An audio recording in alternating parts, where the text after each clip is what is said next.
Well, by the way, is it Stephen Avalone or Stephen Avalone? Avalone. Avalone? Okay. And All right. Steve is fine. Okay. All right, Steve Avalone. Do I have your consent to record this interview? Yes. All right, great. So one of the things I really like about Bluecrew and about your vision is this support and maybe elevating the hourly and shift workers. So why did you choose to join the effort in improving the working lives and conditions of hourly workers? Well, I spent my whole career learning how to solve customer problems using product and tech. And before my last job at Amazon, I co-founded a cause marketing company that financially supported schools and nonprofits through commerce. And so there's a good feeling when you apply your talents to helping others. Now that I have all of these experiences, I want to use them to do something good at scale. And so I first joined Bluecrew because I recognized how much of a benefit the right products and technology could bring. And then very early on, it became apparent to me that there were even more fundamental and systemic improvements that we could affect in the lives of hourly workers. Does that answer your question? It does. Thank you. So following on from that, what are some of the specific steps you and Bluecrew are taking to improve the lives of the working lives of the hourly workforce? Well, the first thing is you got to go in eyes wide open. A lot of people want to do good, but there's a reason that business and labor relations have not been aligned in hundreds of years. It's hard. There's also a difference between wanting to do good and actually doing good. And the big difference is the funding. So you get the first thing you have to do is figure out how you're going to pay for it. I mean, you got to know what you want to do and how to do it, but it always comes down to figuring out how you pay for it. And so we had to figure out where the costs were inflated, because our hypothesis was we could save costs and then apply those costs to subsidies for workers. And so what we found were two buckets of excess costs: the reactive and manual business model of traditional staffing agencies is one bucket, essentially reactively accepting an order from a workplace and then recruiting and then vetting and then placing the worker and then managing the worker. And the second big bucket were the opportunity and lost productivity costs with disengaged workers. And so just the disengaged worker alone is a 30%, the numbers I've seen, 30% drop in productivity, never mind a retraining. And so overall, the numbers in the industry that I've seen for those two buckets are a 50% increase in costs on the getting the worker side. And then once the worker is at the workplace, another 50% in lost opportunity and productivity costs. And so that is was the thesis or hypothesis for how we're going to fund subsidizing and improving, the quality of lives of these workers. The workplaces are going to be happy because the work's still going to be getting done. It's going to be getting done well, and when they need it to be done. And the workers will be happy because they get a livable income, a livable quality of life and stability, along with the flexibility. Okay. Are you starting to see results in this area? I mean, maybe, I imagine you're tracking analytics and, engagement. Are you starting to see some results in terms of these investments in the workforce? Yeah, I mean, it's still early days, but we have done 1 million shifts with hundreds of thousands of companies and tens of thousands of workers. And so we do have data showing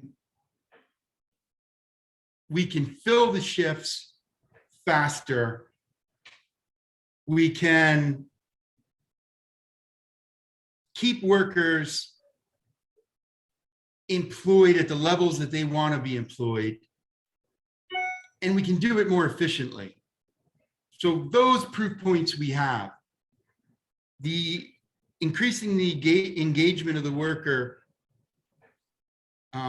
There are some short-term things that we're doing, lots of experimentation, and over time, those bonds will become stronger as we're able to enact more things as we get economies of scale. Okay, thanks, Steve. I wanted to switch to now this notion of the elastic workforce. Where did you come up with the term elastic workforce?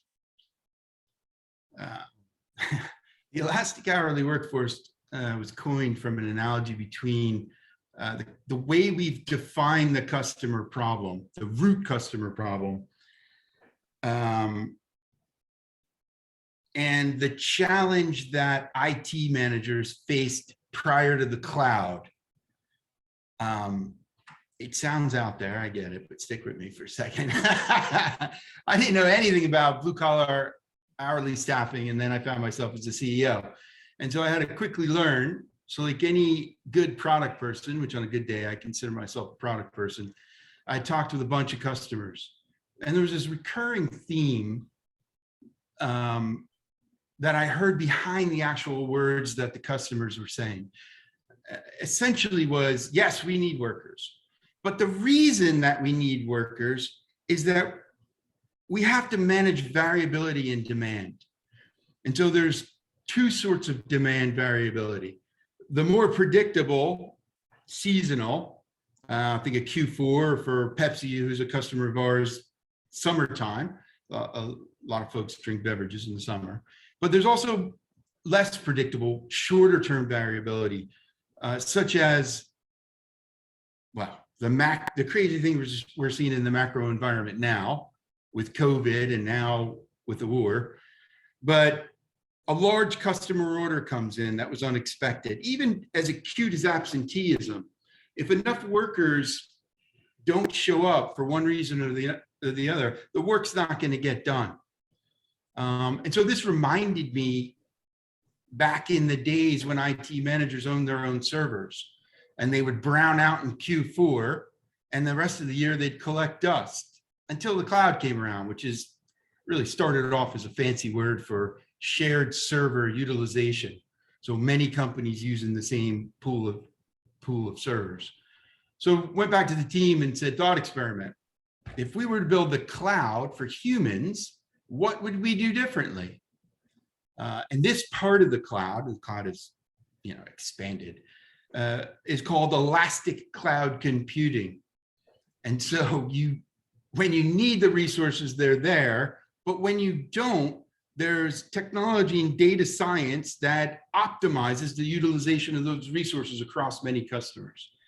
And so that essentially is where we got the analogy. Okay, thank you. So what does workforce as a service mean? Let me start with the definition. So the way we think about workforce as a service, it's a unique W-2 workforce that companies can use when they need it. And when the job assignment ends, our platform elegantly provides workers the next opportunity. And so we can keep them as gainfully employed as much or as little as they want to be. And so this definition of workforce as a service came out of that thought experiment, but specifically synthesizing what we think of as the status quo, traditional staffing and W-2 employment, with the newer models that we see, with the cloud, data science, but the gig economy, which we think of as gig economy 1.0 technology. And so by synthesizing those together, this is where we came up with workforce as a service. We think of it as synonymous to gig 2.0. So if you stick with me for a second, and I use sound bites to try and make this more visual, it's a mashup of Uber-ish technology for ordering and dispatching, Tinder-ish technology for matching skills needed with skills possessed, the cloudish tech for optimizing these shared worker resources. I'm going to keep going. W-2 employment status for the protections and compliance, and workforce management products. Because these are all our W-2 workers, we have to facilitate a successful work engagement. And so we use these tools like hourly shift scheduling and time and attendance, time tracking. And then we mix our own IP in it in terms of products, services, technology. And so when you squish all that together, that's where that definition and that label of the service essentially that we're providing comes out. Okay, that makes sense. And so by W-2, you mean, just to confirm, these are your employees that you're offering to customers for these shifts, correct? That's right. And so if I go back to the gig 1.0, the gig economy as we know it, what that taught us was that workers will use this technology to find work, and that they want flexibility. And essentially it boils down to, they want flexibility to make work part of their lives versus making their lives about work. Our first party research also shows they want stability. And so the dark side of the gig economy 1.0 showed us that companies, which is their duty to maximize productivity or minimize costs, but they'll essentially take advantage of the situation by foisting all the risks and costs onto these workers. And so part of that synthesis that I talked about is taking what was good or what is good from the gig economy and mixing it with W-2 status protections. Okay, that makes a lot of sense. And you referred to gig economy 2.0, and so that's your conception of it, is kind of mixing 1.0 with this W-2 notion, and then you can really focus on the worker experience more astutely as their employer. Yeah, exactly. I mean, in my life, I don't think I've ever seen a version 1 of anything that didn't need improvement. And so this is our take on version 2. That's great.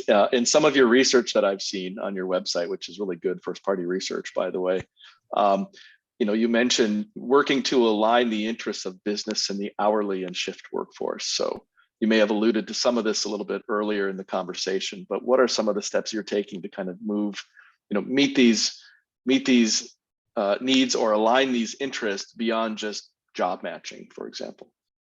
Sure. Let me just be clear. We're still in early days. We're scaling, but there's still a lot to learn and to do. Sure. And so right now we're building supply and demand density in geographies so that we can do that utilization of those resources. And we're also building economies of scale. But this is part really of the answer. As I said, we've enabled more than 1 million shifts to be worked with hundreds of companies, tens of thousands of workers. And so as we build these economies of scale, we can invest in, and as we build or invest in the products and technology to yield the efficiencies needed to free up these resources to invest back in workers, we can do that better than any individual customer can. Not because they couldn't do it, but it's because they have to focus on the core competencies of their business. This is our business, and therefore our core competencies, managing hourly workers. And so we can do it better, and it'll cost the company no more fully loaded than if they did it themselves. And so we can we can fill job assignments faster, we can measure and track worker performance, and we can reward good performance.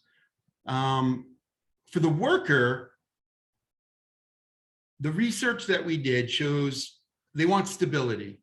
And when you think about it, it's logical. Like, we're all humans. We don't want to wake up not knowing where our next paycheck or how we're going to feed our family comes from. And so they want stability, they want safety, which in 1099 you don't get. There's no workers' comp if you get hurt. There's no unemployment. There's no social security. You're paying double taxes. You have to pay the employer side of the FICA taxes. They also want simplicity, the flexibility, and then growth. A good worker wants the chance to learn more skills and improve themselves. And so we're building all of these things in at a mechanism level within our platform. I love that. And I really appreciate kind of the pioneering spirit you have here and actually elevating this workforce. Something you said that's really important, I think, as part of your value proposition is you can do all this without it costing extra for your clients because of your matching technology, because of your competencies in managing the hourly workforce and really just focusing on that. So that's something that I wanted to highlight as part of this conversation as, you know, as I'm thinking, okay, how much is this going to cost? Are you paying a premium for this? And it sounds like you're able to address some of those savings that, or incorporate some of those savings that you mentioned early in the conversation. So it doesn't cost any more to the customer, but they have a more engaged and, quite frankly, happier hourly workforce. Agreed. You know, another way to look at it is these companies are paying either way, whether they realize it or not. They're either paying these wages and benefits to the worker, or they're paying in those lost productivity and inflated direct costs. And so, you know, going back to one of your earlier questions, it seems outlandish, and I got to check myself every time I think about it or say it, but it really does feel like, you know, after hundreds of years of misalignment between business and labor, that using the efficiencies brought and the leverage brought by technology and these sciences, that we can save enough money to bring business and labor closer. Yeah, it's about time. It's really, you know, it's really interesting to see that with the technology and our ability to use, you know, machine learning and capture lessons learned and knowledge management, some of these intractable problems over centuries or even longer, we're starting to address in new ways. It's really kind of an exciting time to be, you know, in that space between work and organizations, workers and organizations. I referenced some of the research you have available that you've done, first party research. I think you released this in January, what hourly workers want most from employers right now. And so, I think you surveyed a lot of hourly workers to be able to get this voice and pick a few things up. And the research is available on your website, of course. Are there any surprises stemming from this work and analysis of the workforce that came from this first party study you did? So we're always doing research. We always make that research available. So I really appreciate you pointing that out. There are a lot of nuances. That was, I mean, it's kind of expected. You always expect, you know, in between the lines, there to be other messages. But one thing I was particularly surprised about, if we go back to the gig 1.0 versus 2.0, is the message cherry picking that gig 1.0 companies talk about relative to flexibility. What workers want is flexibility, because that key component leaves out, that message leaves out key components of what workers really want, which is the stability. And you're sort of seeing that, if I can use the Great Resignation, I think the overall message is the desire to fit work into life as opposed to making life about work. And so that was a little bit surprising. I was also surprised at the lack of data, analytics, technology, and kind of just science that's being used on both sides in the industry. I think there's a lot of opportunity.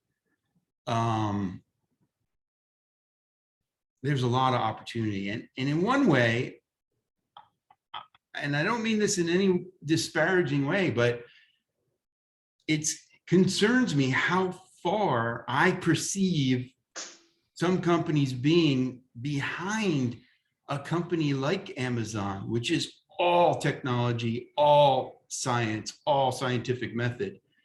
I think companies need to take this seriously as Amazon becomes harder and harder to compete against. On the worker side, it was those things I told you. The surprises were that it was more intuitive than the messages kind of made it out to be. These are people. Sure. No, I appreciate your call out there with regards to stability. As I mentioned, I've done some previous research on the hourly workforce, and stability and predictability, were very important to them, and a lot of times we get excited about the flexibility because the employers like the flexibility, but the workforce, it's a little bit more of a challenge when you're an individual than a corporation. Agreed. So again, I think you called out specifically sufficient pay, stability, and access to the job site. So what advice do you give to employers or clients who are maybe resistant to looking at their pay or schedules as a way to improve talent outcomes? Well, let me give the preface that price elasticity can solve any problem, right? Nearly any problem, just from a academic standpoint. So you can throw money at it, but I've never been a fan of just throwing money at the problem and expecting to buy your way out of it. And so it's more comprehensive than that. I can circle back to two things. The first thing is data-driven decisions. Companies don't need to guess. There's enough data out there. In fact, when we consult companies using the data that we have, you can kind of see this moment where it all comes together on their face. And so get the data, use the data, make data-driven decisions dispassionately. As I mentioned, in my view, companies are going to pay one way or the other. And so the second thing is, it goes back to something I said earlier about Hirschberg's kind of motivator theory, which is he has two buckets, right? He has dissatisfiers and then motivators. And so you gotta address the dissatisfiers, of which wage comes into it, but it's not enough, right? That gets you to parity or gets you to par. In order to get ahead of par, then you got to layer in the motivators. And so that would be my basic advice for companies. Okay, thank you. So the last question I have is regarding experimentation. And you mentioned, data, there's enough data out there to make data-driven decisions. And a lot of the value of experimenting is, trying something and then looking at the data and making meaning out of it. How does Bluecrew enable experimentation with the workforce in order to increase engagement, security, and motivation in the hourly workforce? Got it.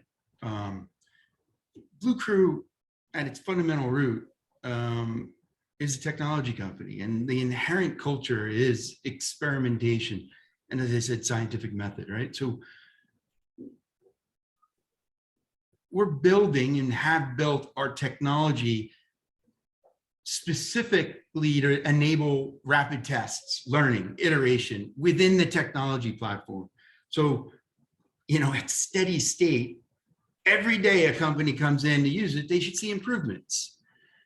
This means that we can observe, create hypotheses, and release experiments on the platform, A/B test, so that we can see the differences, measure it, learn, and then once we see metrics we like, we can harden that experiment for a full production release.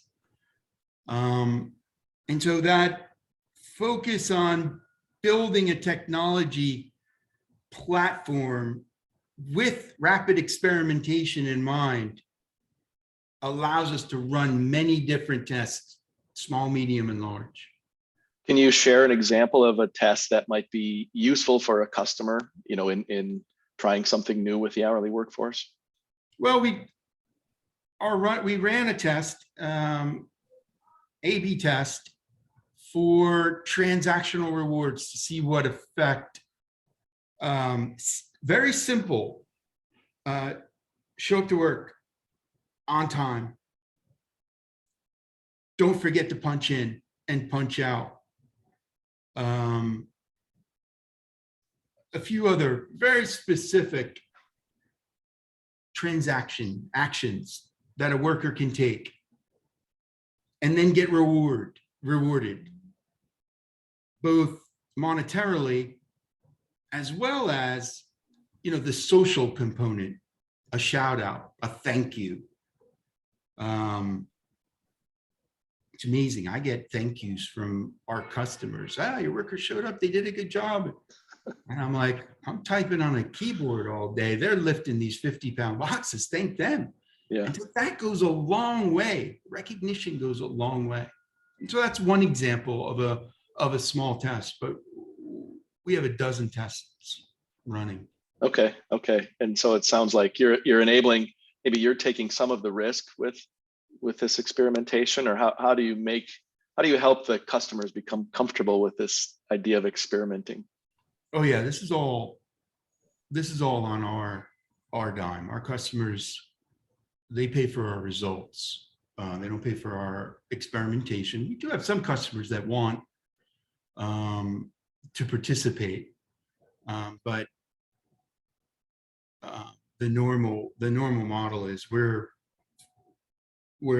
investing in improving our business so that our service continually improves for our customers. Okay, excellent. So that's my list of questions, Steve. I think we got a lot of good stuff in there. Obviously, when we look at the recording and the transcript, we'll be able to pull some of it out. Is there anything else for this purpose, kind of a market-facing interview? And what I plan on doing with this is really just highlighting how you're elevating the workforce. So part of our theme and part of my research over the next 6 months or so is, we've done a lot of digital transformation, a lot of purpose and workforce experience for the regular employees, but not as much yet with the hourly workforce. And so I plan to highlight you and Bluecrew as, taking tangible steps and seeing results. That being said, is there anything else that, any message you want to get out either on the recording, and obviously we can edit, or in a transcript or something? Thank you first for the opportunity and also for the questions. I thought they were good questions, getting at the